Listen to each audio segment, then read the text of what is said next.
அரசு பள்ளிகள் மற்றும் அரசு அலுவலகங்களில் அமைச்சர்கள் தேவையில்லாமல் ஆய்வுகளை மேற்கொள்ள வேண்டாம் என்று முதலமைச்சர் அலுவலகம் அறிவுறுத்தியுள்ளதாக அமைச்சர் நிர்மல்குமார் தெரிவித்துள்ளார். மேலும் அரசு ஊழியர்கள் மற்றும் பணியாளர்களுக்கு இடையூறு ஏற்படுத்தக்கூடாது என்றும் அமைச்சர்களுக்கு அறிவுறுத்தப்பட்டுள்ளதாக கூறினார். விருதுநகர் மாவட்டம் சிவகாசி அருகே உள்ள திருத்தங்கல் அரசு பெண்கள் மேல்நிலைப் பள்ளிகள் தொழில்துறை அமைச்சர் கீர்த்தனா ஆய்வு மேற்கொண்டார்.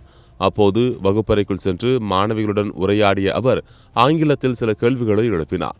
சில மாணவிகள் பதிலளிக்க தயங்கிய நிலையில் முதல் பெஞ்சில் இருக்கும் மாணவியே இப்படி இருக்கும்போது கடைசி பெஞ்சில் இருப்பவர்களின் நிலையை நினைத்து பாருங்கள் என்று அவர் கூறியதாக வெளியான வீடியோ சமூக வலைதளங்களில் பரவலாக பகிரப்பட்டு பெரும் விமர்சனத்தை ஏற்படுத்தியது. இந்த விவகாரத்திற்கு எதிர்க்கட்சித் தலைவர் உதயநிதி ஸ்டாலின், அன்பில் மகேஷ் உள்ளிட்ட அரசியல் கட்சித் தலைவர்கள் கண்டனம் தெரிவித்துள்ளனர். இந்த சர்ச்சை குறித்து செய்தியாளர்களிடம் பேசிய அமைச்சர் நிர்மல்குமார், அமைச்சர்கள் தேவையில்லாத ஆய்வுகளுக்கு சொல்ல வேண்டாம் என்று முதலமைச்சர் அலுவலகம் அறிவுறுத்தியுள்ளது. அரசு ஊழியர்கள் மற்றும் பணியாளர்களின் பணிகளில் குறுக்கிடக்கூடாது என்றும் தெரிவிக்கப்பட்டுள்ளது.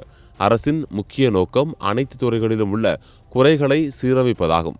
குறிப்பாக அரசு மருத்துவமனைகளில் அடிப்படை வசதிகள் மற்றும் செவிலியர் பற்றாக்குறை போன்ற பிரச்சினைகளை சரி செய்ய நடவடிக்கைகள் மேற்கொள்ளப்பட்டு வருகின்றன என்று தெரிவித்தார்.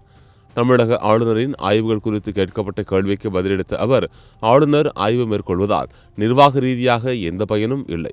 பொதுப்பணித்துறை உள்ளிட்ட எந்த துறைக்கும் அவர் உத்தரவு வழங்கவோ நிதி ஒதுக்கவோ முடியாது என்று தெரிவித்தார். மாவட்ட அரசு வழக்கறிஞர்கள் நியமனத்தில் லஞ்சம் பெறப்படுவதாக எழுந்துள்ள குற்றச்சாட்டுகள் குறித்து பேசிய அமைச்சர், இது தொடர்பாக தவறான தகவல்கள் பரவி வருகின்றன.